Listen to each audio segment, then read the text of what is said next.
Jake Martinez woke up to the sound of rain hitting his small house on New Terra Colony. He had lived alone for 3 years now, ever since his wife died in the mining accident. The construction work kept him busy during the day, but the nights were always quiet and empty. He made his coffee and walked to the front door to check the weather. When he opened it, he stopped. There was a basket on his doorstep. It was not like any basket he had ever seen. It looked like it was made from some kind of thick white material that felt warm to the touch. Inside the basket was something that made Jake's eyes go wide. A small creature lay wrapped in what looked like spider webs, but softer. The creature had blue scales that shined even in the gray morning light. It was about the size of a human baby, but it was clearly not human. Large golden eyes looked up at Jake, and the creature made a soft chirping sound. "What in the world?" Jake whispered. A voice came from the shadows near his porch. "Please, do not hurt my baby." Jake looked up and saw a figure step out from behind the old tree by his house. It was tall and thin, much taller than any human. The figure moved slowly, like every step hurt. As it came closer, Jake could see it was female and had the same blue scales as the baby, but they looked sick and dull. "You're the mother," Jake said. It was not a question. The alien woman nodded. She was so thin that Jake could see the shape of her bones under her scales. Her golden eyes were the same as the baby's, but they looked tired and scared. "My name is Zara," she said in broken English. "I am Kithara. My ship, it crashed many days ago. I have been hiding in the forest with my baby, but I am dying. I have no food." Jake looked at the baby again. The little creature seemed healthy, but he could tell it was hungry. Its small hands reached toward its mother. "Why did you bring your baby to me?" Jake asked. Zara's voice was so quiet he could barely hear her. "I watched you. You are kind to the animals that come to your yard. You leave food for the stray cats. I thought maybe you would be kind to us too." Jake had always been good with animals. His wife used to joke that he liked animals more than people, but this was different.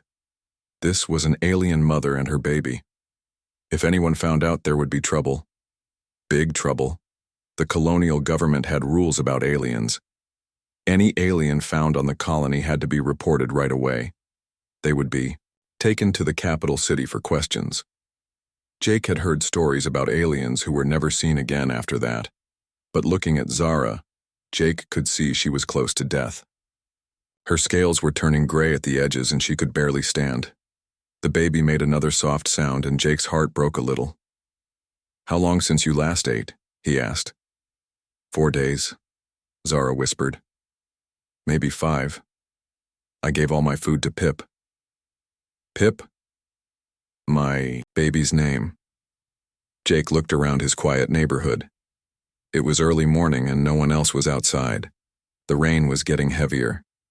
He made a decision that would change his life forever. "Come inside," he said. "Both of you." Zara's golden eyes filled with tears. "You will help us?" "I'll try," Jake said. He picked up the basket with Pip inside. The baby was heavier than he expected, and warmer too. "But we need to be careful. If anyone finds out you're here, we'll all be in trouble." Zara followed him into the house, moving very slowly. Jake could hear how hard it was for her to breathe. He set the basket on his kitchen table and helped Zara sit down in a chair. She looked like she might fall over at any moment. "What do you eat?" Jake asked. "What does your baby eat?" "We need meat," Zara said. "Fresh meat, and there are some plants from our world, but I do not think they grow here." Jake opened his refrigerator. He had some chicken and beef from his last trip to town. "Will this work?" Zara's eyes went wide when she saw the meat. "Yes. Oh yes, but can you cook it just a little?" "We cannot eat it raw when we are sick." Jake started cooking right away. While the meat was in the pan, he looked at Pip. The baby had the most intelligent eyes he had ever seen. Pip seemed to be watching everything Jake did. When Jake smiled, Pip made a happy chirping sound. "How old is Pip?" Jake asked. 3 months in your time," Zara said. But Kithara babies grow fast. Pip is already very smart. Jake gave Zara the cooked meat. She ate it so fast that Jake worried she might get sick. But she kept it down and immediately looked stronger. Thank you, she said. You saved my life. What happened to your ship? Jake asked. Zara's face became sad. Raiders attacked us. Bad humans who hunt my people. They want to sell us. My mate. He died fighting them so Pip and I could escape. I took a small ship, but it was damaged. It crashed in your forest. Jake felt angry. He had heard about raiders, but he never thought they would come this far out. To the colonies. Are there others like you out there? Other survivors? Zara shook her head. Just Pip and me. We are alone. Jake watched as Zara took small pieces of meat and fed them to Pip. The baby ate eagerly, making happy sounds. Already Pip's scales looked brighter. You can stay here, Jake said. Both of you. But we have to be very careful. My neighbors might ask questions. Why are you helping us? Zara asked. We are not your people. Jake thought about his wife Maria. She always said that family was not just about blood. Family was about who you chose to love and protect. Looking at this alien mother trying to save her baby, Jake saw something he recognized. Love. The same love Maria had shown him every day. Because it's the right thing to do, Jake said simply. That night, Jake made a bed for Zara and Pip in his spare room. As he watched them sleep, Zara curled protectively around her baby. He wondered what he had gotten himself into. But when he saw how peaceful they looked, he knew he had made the right choice. Outside, the rain kept falling, washing away any tracks that might have led someone to his door. The next few days were the hardest of Jake's life. Taking care of Zara and Pip was like learning a whole new way of living. Every morning, he had to make sure he had enough meat for them. Every evening, he worried about whether someone had seen something strange. Zara was getting stronger, but she was still very careful around Jake. She never let him get too close to Pip without her watching. When Jake tried to hold the baby, Zara would tense up like she was ready to fight. Jake understood. She was a mother protecting her child in a strange place with strange people. You don't trust me yet, Jake said on the third morning. He was cooking breakfast meat for them. Zara looked down. I want to trust you. You saved our lives. But I have seen what some humans do to my people. What do you mean? Zara was quiet for a long time. Then she spoke very softly. The raiders who killed my mate, they were human. They hunt Kithara because our bodies are worth money. Our scales, our blood, they sell everything. Jake felt sick. Not all humans are like that. I know, Zara said. You are different, but it is hard to forget. Jake understood why she was scared. He tried to show her that he was safe by moving slowly around Pip and always asking before he did anything. Slowly, Zara began to relax a little. On the fourth day, something wonderful happened. Jake was sitting on his couch reading when Pip crawled over to him. The baby had gotten out of the basket and moved across the room faster than Jake thought possible. Pip looked up at Jake with those big golden eyes and made a happy chirping sound. Pip likes you, Zara said. She sounded surprised. Jake carefully picked up the baby. Pip was warm and felt safe in his arms. The baby touched Jake's face with one small scaled hand and made more happy sounds. Pip is very smart for a baby, Jake said. All Kithara babies are smart, Zara explained.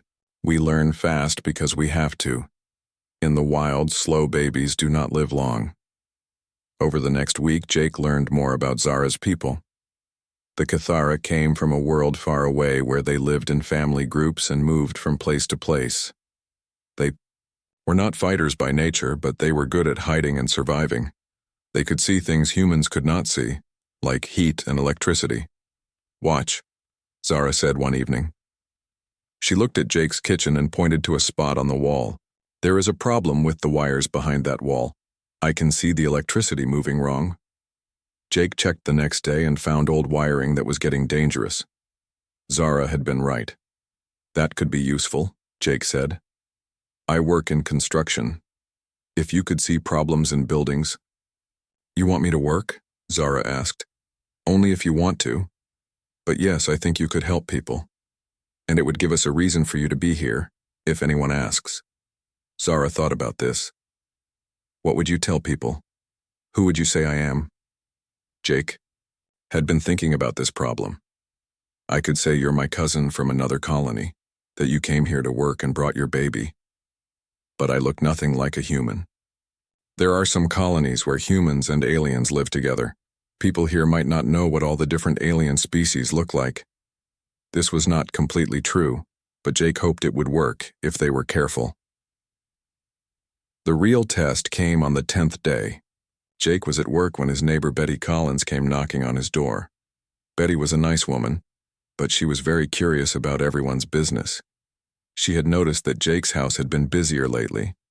Zara heard the knocking, but did not answer the door. She hid with Pip in the back room like Jake had taught her. Betty knocked for a few minutes and then went away. But that evening, she came back when Jake was home. "Jake, honey," Betty said when he answered the door. "I thought I heard voices from your house during the day. Do you have company?" Jake's heart beat fast. "Just family visiting, Betty. My cousin and her baby." "Oh, how nice. I'd love to meet them." "They're sleeping right now," Jake said quickly. "The baby has been sick and they're both very tired." Betty looked disappointed but nodded. "Well, maybe another time. If you need anything for the baby, let me know. I raised 4 of my own." After Betty left, Jake sat down with Zara. "We have a problem. People are starting to notice." "Maybe we should leave," Zara said. "I do not want to cause trouble for you." "No," Jake said firmly. "This is your home now. We just need to be smarter." The next day, Jake went to town and bought things that would make it look like a human woman and baby lived in his house.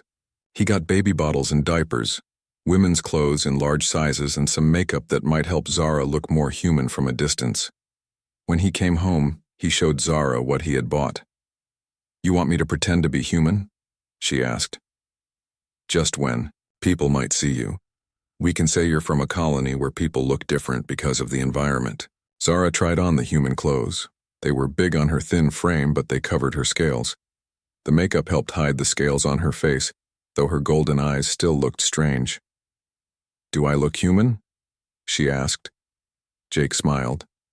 "You look like my cousin from far away." That evening, Zara helped Jake fix the dangerous wiring in his wall. She could see exactly where the problems were, and her long fingers could reach places Jake could not. Working together, they fixed it in half the time it would have taken Jake alone. "We make a good team," Jake said. "Yes," Zara agreed. "Maybe we do." Later that night, Jake found Zara and Pip in the living room. Zara was teaching Pip to make different sounds. The baby was copying her perfectly, making complex, chirping patterns. "What are you teaching Pip?" Jake asked. "The songs of our people," Zara said. "So Pip will remember who we are." Jake sat down with them. "Can you teach me too?" Zara looked surprised. "You want to learn Cathera songs?"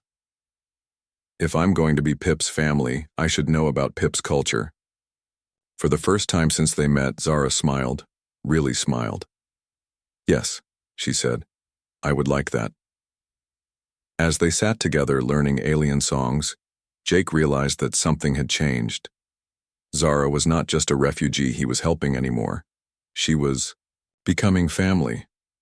And little Pip, growing stronger and smarter every day, was becoming like the child he and Maria never had. Outside, the world was full of dangers and people who might not understand. But inside Jake's small house, a new kind, a family was growing. A family that crossed the stars. 3 weeks had passed since Jake found Zara and Pip on his doorstep. The change in both of them was amazing.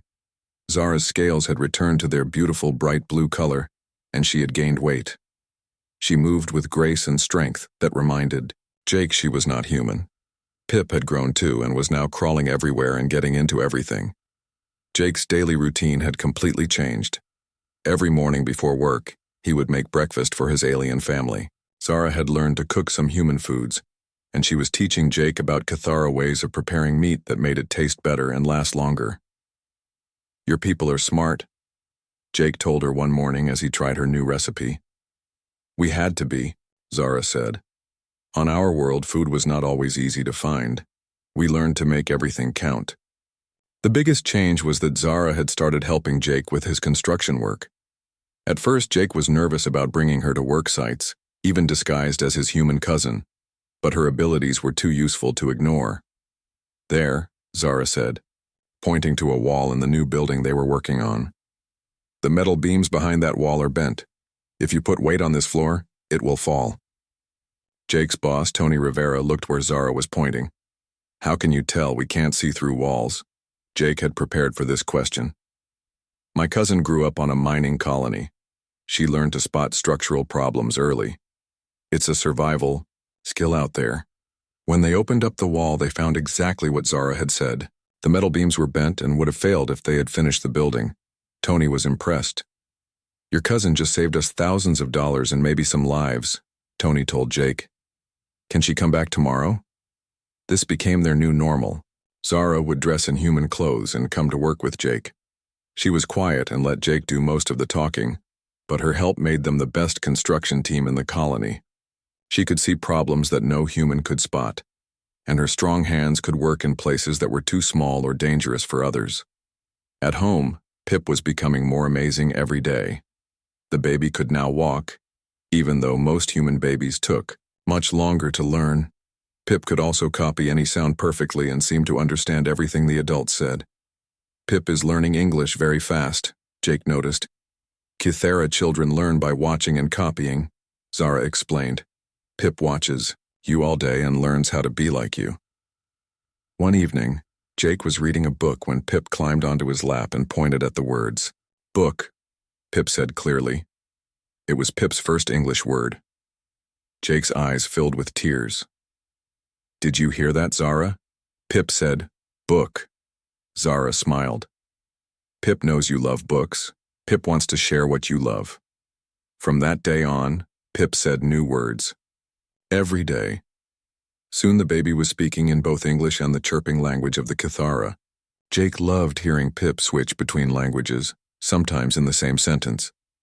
But their happiness was threatened when Betty Collins became more curious about Jake's cousin. One Saturday morning, Betty came over while Jake was in the backyard, fixing his fence. She could see Zara through the kitchen window, and Zara was not wearing her human disguise.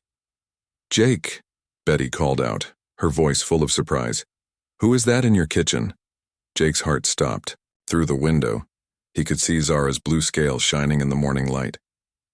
There was no way to pretend she was human now. "That's my cousin I told you about," Jake said, trying to sound normal. Betty squinted through the window. "Jake, honey, your cousin looks, well, she looks very unusual. Is she sick? Her skin looks blue." Jake made a quick decision. "Betty, can you keep a secret?" Betty loved secrets more than anything. "Of course, dear. My cousin is from one of those outer colonies, where the radiation changed people. She's very sensitive about how she looks. That's why she doesn't come outside much." This was not completely a lie. There were colonies where radiation had changed how people looked. Betty nodded like she understood. "Oh, you poor thing," Betty said, looking at Zara through the window. "Well, you tell her she's welcome here. We don't judge people by how they look." After Betty left, Jake told Zara what had happened. "Do you think she believed you?" Zara asked. "I think so. Betty is kind, but she talks to everyone. By tomorrow, the whole neighborhood will know I have a cousin who looks different." This turned out to be both good and bad news. The good news was that people in the neighborhood started treating Zara like she was just Jake's unusual-looking cousin. The bad news was that more people became curious about her. The real test came when Dr. Susan Kim, the colony's doctor, stopped by to welcome Jake's new family member. "I heard you have family visiting," Dr. Kim said when Jake answered the door. "If they need medical care, I want them to know they're welcome at my clinic." Dr. Kim was one of the smartest people in the colony.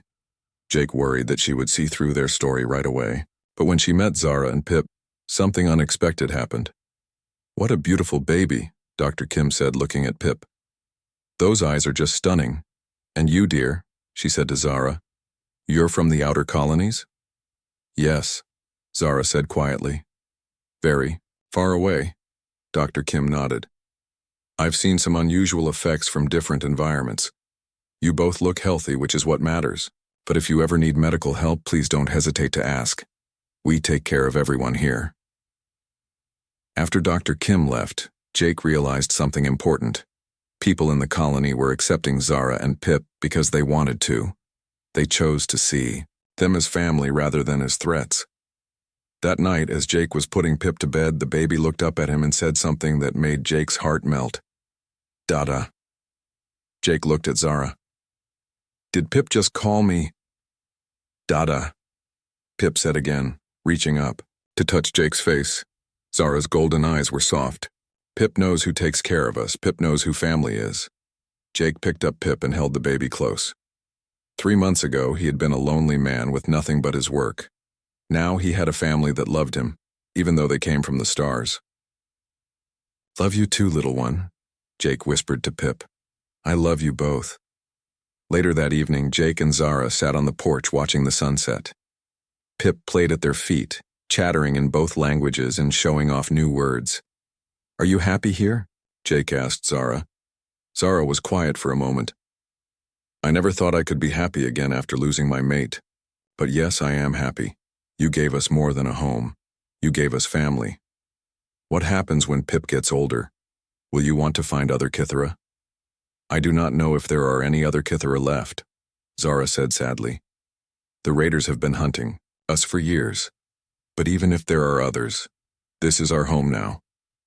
You are our family now." As they sat together in the peaceful evening, none of them knew that their quiet life was about to be interrupted. Far above them, ships were moving through space, following old trails and looking for something valuable, something blue-scaled and precious. The raiders had not forgotten about the Kithara who escaped. They were coming to New Terra Colony, and when they arrived, Jake's new family would face their greatest test yet. Jake thought their biggest problem was keeping Zara and Pip secret from the neighbors. He was wrong. The real problem started when Betty Collins decided to help. Betty meant well. She had always been the kind of person who wanted to help everyone in the neighborhood. So when she saw that Jake's cousin never went to the colony medical center for baby checkups, she decided to take action. "Jake, honey," Betty said one morning when she found him working in his yard, "I've been thinking about your cousin and her baby. That little one should be getting regular checkups. Dr. Kim is wonderful with babies." "They're fine, Betty," Jake said quickly. "Really, they don't need a doctor." But Betty was not the type to give up easily. "Nonsense. All babies need checkups. What if there's something wrong that you can't see?" That afternoon, Betty called Dr. Kim directly. "Susan, I'm worried about Jake Martinez's cousin and her baby. They haven't been in for any medical care since they arrived." Dr. Kim knew Betty meant well, but she also respected people's privacy. "Betty, if they need medical care, they know where to find me. But what if they're too scared to ask? The woman looks so unusual. Maybe she's worried about being judged." Dr. Kim thought about this. She had noticed that Jake's cousin looked very different, but she had assumed it was from growing up in a harsh colony environment. Still, Betty's concern made her think. The next day, Dr. Kim stopped by Jake's house with a bag of baby supplies. "I brought some things for the little one," she told Jake when he answered the door. "Vitamins, some toys, things like that." Jake invited her in, not sure what else to do. Zara was in the kitchen with Pip, and both of them looked nervous when Dr. Kim entered. "Hello again," Dr. Kim said warmly to Zara. "I hope you don't mind me dropping by. I brought some things for your baby." "Thank you," Zara said quietly. "That is very kind." Dr. Kim watched Pip playing on the floor. The baby was stacking blocks in complex patterns and seemed to understand everything the adults were saying. This was unusual for a baby who appeared to be only a few months old. "How old did you say your little one is?" Dr. Kim asked. 4 months, Zara answered. Dr. Kim nodded, but she looked thoughtful. Pip was clearly much more advanced than a typical 4-month-old human baby. Either Zara was wrong about the age or something else was going on. After Dr. Kim left, Jake and Zara talked about what to do. "She suspects something," Zara said. "I can tell." "Dr. Kim is a good person," Jake said. "But if she figures out what you really are, she'll have to report it. It's the law." They decided to be extra careful, but their problems were just beginning. A few days later, Danny Walsh, who owned the biggest store in town, overheard Betty talking to her friend Linda Gray about Jake's unusual cousin. "There's something not right about that woman," Danny said, joining their conversation. "I've seen her around town with Jake, and she doesn't look like any human I've ever met." "Now, Danny," Linda said. Linda was the colony's school teacher and believed in giving everyone a fair chance. "Just because someone looks different doesn't mean there's something wrong. I'm telling you, something's not right," Danny insisted. "Her skin is too blue, her eyes are too big, and have you seen how fast that baby is growing? It's not natural." Word spread quickly through the small colony. Some people, like Linda and Dr. Kim, thought everyone was overreacting. Others, led by Danny, began to demand answers. The situation came to a head when Colony Security Chief Carl Johnson was forced to investigate the complaints. Carl was a fair man who had served in the military before coming to New Terra Colony. He had seen many different kinds of aliens during his service, and most of them had been peaceful. But he also knew the law. Any unregistered aliens had to be reported to the colonial government. On a Tuesday morning, Carl knocked on Jake's door. "Morning." "Jake," Carl said when Jake answered. "I need to ask you some questions about your cousin." Jake's heart pounded, but he tried to stay calm. "What kind of questions?" "People in town are saying she might not be human. Now, I'm not saying I believe all the gossip, but I have to check these things out. It's my job." Jake made a decision. That could have ruined everything. He decided to trust Carl with the truth. "Carl, can I trust you to keep a secret if I tell you something important?" Carl looked serious. "Depends on what kind of secret, Jake." "The kind that could save the lives of a mother and her baby." Carl thought about this. He had known Jake for years and knew he was a good man. "Okay, Jake, tell me." Jake took a deep breath and told Carl everything. About finding Zara and Pip, about the raiders who killed Zara's mate, about how they had been hiding in his house for months. When Jake finished, Carl was quiet for a long time. Finally, he spoke. "So you've been harboring unregistered aliens for months?" "Yes."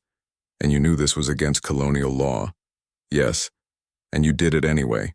"Yes."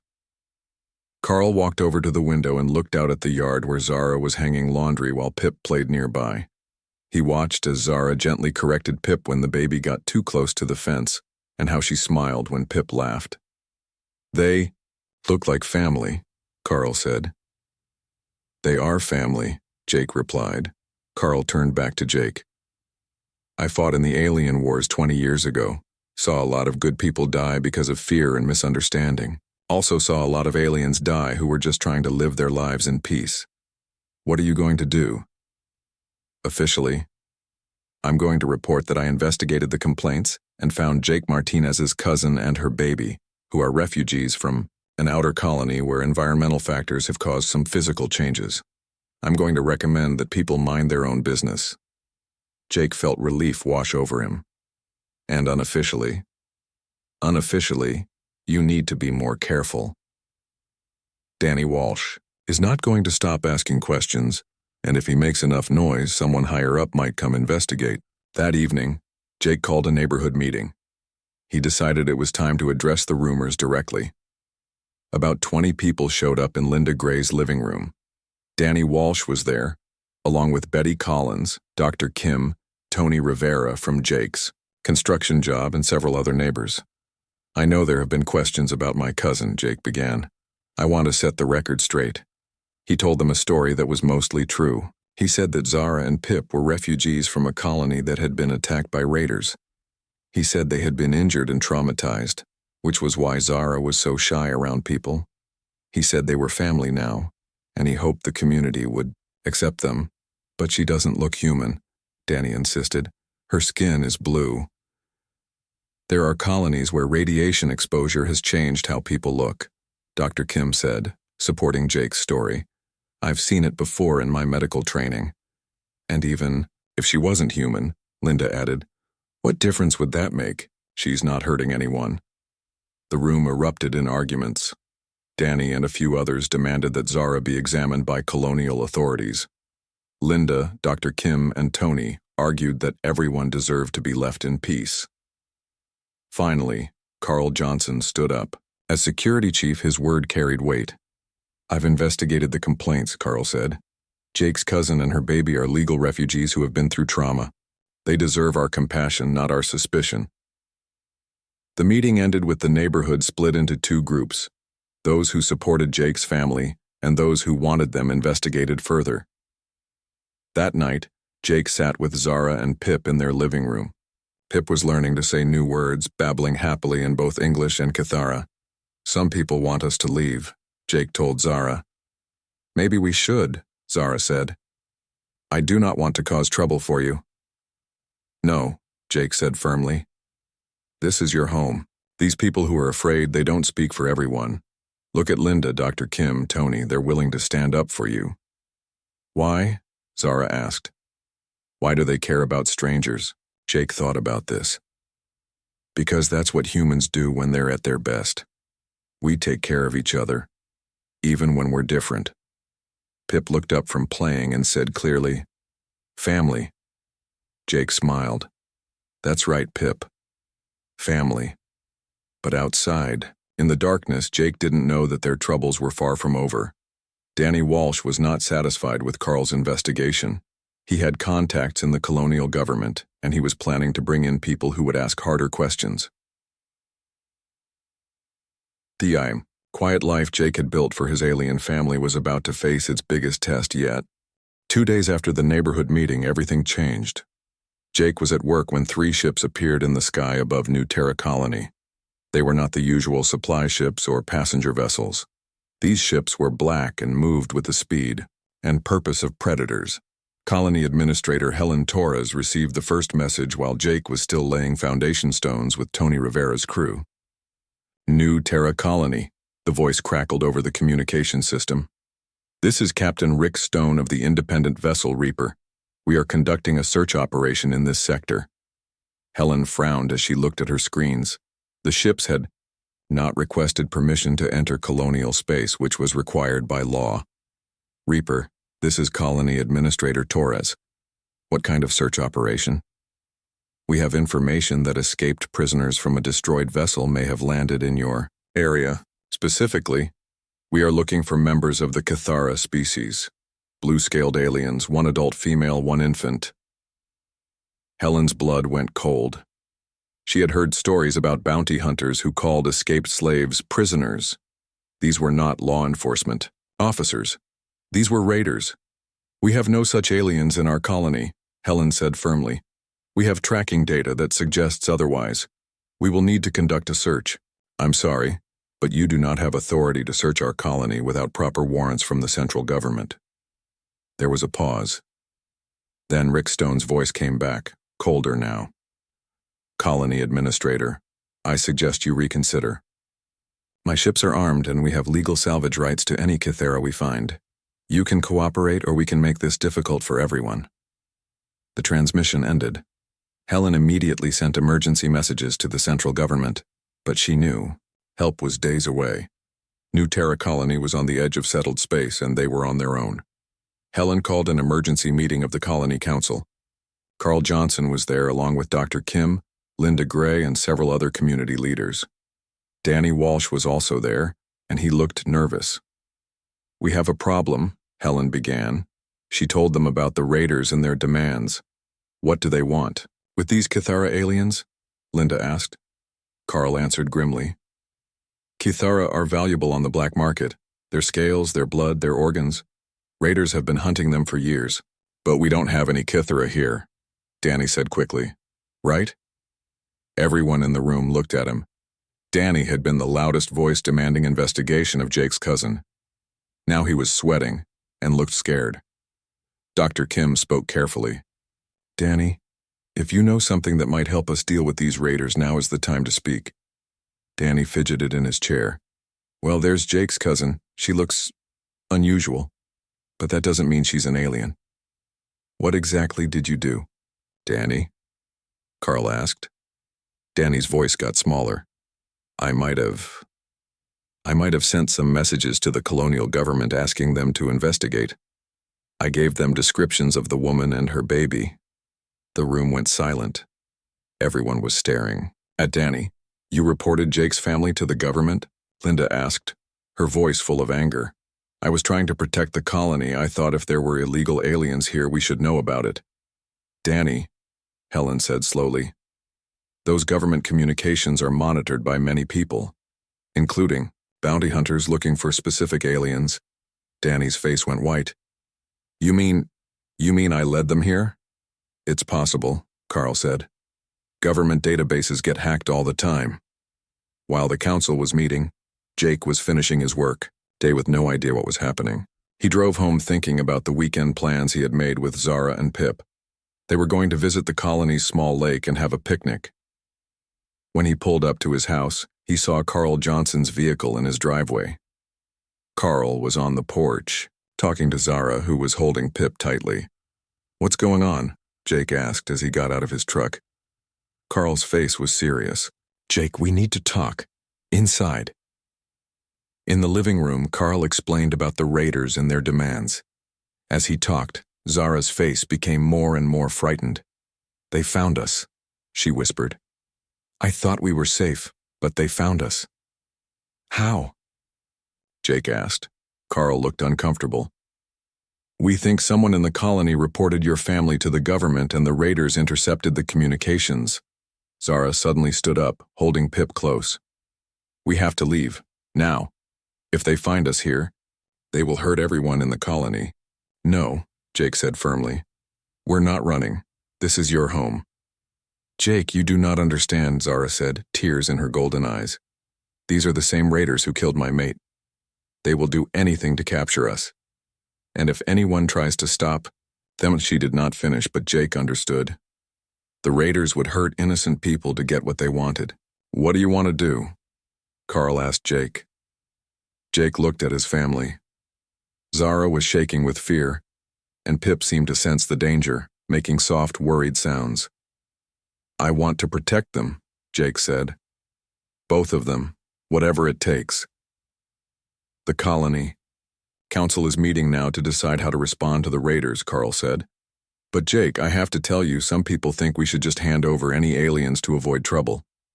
Over my dead body, Jake said. Carl nodded. I figured you'd say that. The question is, what can we do? We're not a military colony. We have some security equipment, but nothing that could fight off 3 armed ships. Zara had been quiet, but now she spoke. There might be a way. Both men looked at her. The raiders are not just looking for Pip and me. They are looking for information. What kind of information? Jake asked. Zara took a deep breath. My mate was not just any Kithera. He was a keeper of memories. He carried in his mind the location of our people's hidden colonies, places where other Kithera might have escaped to. But he's dead, Carl said. Yes, but the raiders think the information might have been passed to me, or to Pip. Kithera children sometimes inherit memory fragments from their parents. Jake was beginning to understand. So they don't just want to sell you, they want the locations of other Kithera. Yes. And there is something else. My people were not just running from raiders. We were running because we learned something important. The raiders are working for someone bigger, someone who is planning to attack many colonies. Carl leaned forward. What kind of attack? I do not know all the details, but my mate heard them talking. They are looking for colonies that are isolated like this one, places where they can test new weapons, new strategies. You're saying we were already a target, even before they came looking for you? Yes. Finding us here is just, what do you call it? A bonus. Jake felt cold. Everything he cared about was in danger. His home, his neighbors, His family. We have to warn the colony council, Carl said. Will they believe us? Jake asked. They'll have to. Because if Zara is right, running away won't save anyone. These raiders will destroy the colony whether they find her or not. That evening, the three of them went to the emergency colony meeting. The community center was packed with frightened people. Helen Torres was trying to keep everyone calm, but voices were raised and people were scared. When Jake walked in with Zara and Pip, the room went quiet. Many people had never seen Zara up close before. Her blue scales and golden eyes made it clear that she was not human. Danny Walsh was sitting in the back, and he looked sick with guilt. Everyone, Helen announced, I want you to meet Jake's family. They have information that might help us understand what we're facing. Zara stood up slowly. She was nervous, but she spoke clearly. My name is Zara. I am Cathara. The ships in your sky are hunting my baby and me, but they are also here to destroy your colony. Whether you give us to them or not, they will hurt you. That is what they do. Why should we believe you? Someone called out. Because, Zara said simply, I am telling you the truth, and because your only chance to survive is to fight them together. Linda Gray stood up. What do you mean, fight them? We're not soldiers. Zara looked around the room at all the frightened faces. You are something better than soldiers. You are people who choose to protect each other. I have seen it. Jake protected Pip and me when he could have turned us away. Dr. Kim offered to help us when she did not have to.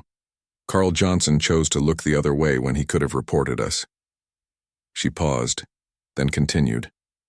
The raiders expect you to be afraid. They expect you to give up. They do not expect you to stand together. Jake stood up next to Zara. She's right. These people came here to hurt all of us. I say we don't make it easy for them. The room was quiet for a moment. Then Linda Gray stood up. I'm with Jake. Dr. Kim stood up. Me too. Tony Rivera stood up. Count me in. One by one, more people stood up. Not everyone, but enough. Even some who had been suspicious of Zara before were now willing to stand with her against the common threat. Finally, Helen Torres stood up. Then it's decided. New Terra Colony stands together. Outside, the three black ships waited in the darkness, their weapons powered and ready. But inside the colony, something the raiders had not expected was happening. A community was becoming an army, united by the simple idea that families protect each other, no matter where they come from. The next morning brought an ultimatum. Captain Rick Stone's voice crackled over the colony's communication system as people were eating breakfast and preparing for what might be their last normal day. New Terra Colony, you have 12 hours to produce the Cathara female and infant. If you do not comply, we will begin bombardment of your settlement. This is not a negotiation. Helen Torres responded immediately. Captain Stone, we are a peaceful colony under the protection of the central government. Any attack on us is an act of piracy. Rick Stone laughed. The central government is 3 days away, Administrator. We are here now, 12 hours. As soon as the transmission ended, the colony burst into activity. Carl Johnson took charge of organizing their defenses, though everyone knew they were badly outgunned. Jake worked with Zara to figure out how her abilities could help protect everyone. Can you see their ships with your special sight? Jake asked. Zara looked up at the sky and concentrated. Yes, I can see the energy patterns in their weapons and engines. They are not at full power right now. Why not? They are trying to conserve energy. They think this will be easy. Meanwhile, Pip had been unusually quiet all morning. The baby seemed to sense the danger and stayed close to Zara, making soft, chirping sounds in the Cathara language. Dr. Kim had turned her medical clinic into a command center, and she was working on a plan with Linda Gray and Tony Rivera. We need to evacuate the children and elderly to the caves outside town, Dr. Kim said. If there's fighting, they'll be safer there. What about the rest of us? Linda asked. We make our stand here, Tony said grimly. This is our home. As the day wore on, people worked together in ways they never had before. Neighbors who had barely spoken to each other were now sharing weapons and making plans. The general store became an armory, The school became a shelter and the community center became a headquarters. Jake was helping to set up barriers when Danny Walsh approached him. Danny looked terrible, like he had not slept all night. "Jake, I need to say something." Jake looked at him coldly. "If you're here to apologize, save it. We have work to do."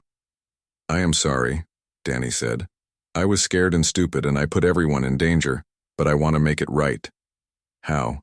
Danny pulled out a small device. "This is a signal booster. I use it for my business communications. If we can get it to one of their ships, it might disrupt their systems." Jake studied the device. "You'd have to get pretty close to their ship to make this work." "I know." Danny's voice was shaking but determined. "I caused this problem. I should be the one to fix it." That evening, as the sun set and their 12 hours were almost up, the colony gathered in the community center one last time. Helen Torres stood in front of everyone, including Zara and Pip. "In a few minutes, those ships are going to attack," Helen said. "We all know the odds, but I want everyone to remember what we're fighting for. We're not just fighting for our lives. We're fighting for the idea that good people take care of each other, no matter what they look like or where they come from." She looked at Zara. Months ago, Jake Martinez found a stranger at his door. He could have turned her away. Instead, he chose to see a mother who needed help. That choice brought us to this moment, and I'm proud of it. The room erupted in applause. Even some of the people who had been suspicious of Zara were clapping. Jake stood up with Pip in his arms. "I want to say something too. This little one calls me Dada now. That's the greatest honor of my life, and if anyone wants to hurt my family, they're going to have to go through me first." As if on cue, the first energy blast hit the edge of town. The raiders had started their attack. The battle that followed was unlike anything the colonists had ever experienced. The raiders expected quick surrender from frightened civilians. Instead, they found organized resistance from people who knew their own territory. Carl Johnson coordinated the defense from the community center, using his military experience to direct people to where they were needed most. Zara used her ability to see energy patterns to predict where the next attacks would come from. "They're charging weapons to hit the school," Zara called out during the first hour of fighting. "Everyone out of Sector 3, Carl shouted into his radio. The warning came just in time. The energy blast destroyed an empty building instead of one full of people. But the colonists were not just defending. Tony Rivera led a team with mining explosives toward one of the landed raiders' ships. Danny Walsh crept through the darkness with his signal booster, determined to disrupt their communications. The turning point came when Pip did something no one expected. The baby had been quiet during the battle, staying close to Zara in the command center. But when a group of raiders broke through the defenses and entered the building, Pip suddenly stood up and made a sound unlike anything Jake had heard before. It was not a chirp or a cry. It was a pure, high note that seemed to vibrate through the air itself. The lights in the building flickered, and the raiders' weapons stopped working. "Pip is jamming their electronics," Dr. Kim shouted. Jake looked at the baby in amazement. Pip's golden eyes were glowing slightly, and the little one seemed completely focused on the raiders' equipment. "How is Pip doing this?" Jake asked Zara. "Kithara infants develop special abilities when they are in great danger," Zara explained, her voice full of pride and worry. "But it uses a lot of energy. Pip cannot do this for long." With their weapons disabled, the raiders in the building were quickly overpowered by the colonists. Outside, Danny Walsh successfully attached his signal booster to one of the raider ships, causing chaos in their communications. But the raiders were not giving up. Captain Rick Stone ordered his ships to increase their bombardment, trying to break the colonists' resistance through overwhelming firepower. It was then that Jake made a decision that would be remembered for generations. He grabbed the colony's main communication system and broadcast on all frequencies, including the one the raiders were using. "This is Jake Martinez of New Terra Colony," he said, his voice carrying across space. "We are under attack by pirates and slave hunters, but we are not giving up. We are not handing over our family to murderers, and we are not backing down." He paused, looking at Zara and Pip. "You want to know what makes humans special? It's not our technology or our weapons. It's this. When someone needs help, we help them. When someone threatens our family, we protect them. And anyone who stands with us, human or alien, is our family. The broadcast was heard not just by the raiders, but by ships throughout the sector. Within hours, messages of support started coming in from other colonies, from merchant vessels, even from some military units that were too far away to help, but wanted their voices heard. More importantly, the broadcast was heard by a Kythera, ship that had been hiding in the outer system. Zara's people had not all been killed by the raiders. Some had survived, and they had been looking for other survivors. Just as the raiders were preparing for a final assault on the colony, 3 new ships appeared. But these ships were different. They moved with grace instead of aggression, and their hulls gleamed with the same blue color as Zara's scales. "Unknown vessels," Captain Stone transmitted. "Withdraw immediately or be fired upon." The response came in accented English. "We are Kythera. You are attacking our family. Withdraw now or face the consequences." The battle that followed was swift. The Kythera ships were smaller than the raider vessels, but they were faster and smarter. They used tactics the raiders had never seen before, attacking in patterns that seemed almost like a dance. Within an hour, 2 of the raider ships were disabled and the third was fleeing into deep space. As the Kythera ships landed near the colony, Zara ran outside with Pip in her arms. Jake followed, not sure what to expect. The first Kythera to emerge from the ships was an elderly male with silver-blue scales. When he saw Zara, his golden eyes filled with tears. "My daughter," he said in Kythera, then switched to English. "We thought you were dead, Father." Zara could not believe it. "How did you find us?" "We heard the human's broadcast. We heard him call us family. We knew then that this was a place where Kythera could be safe."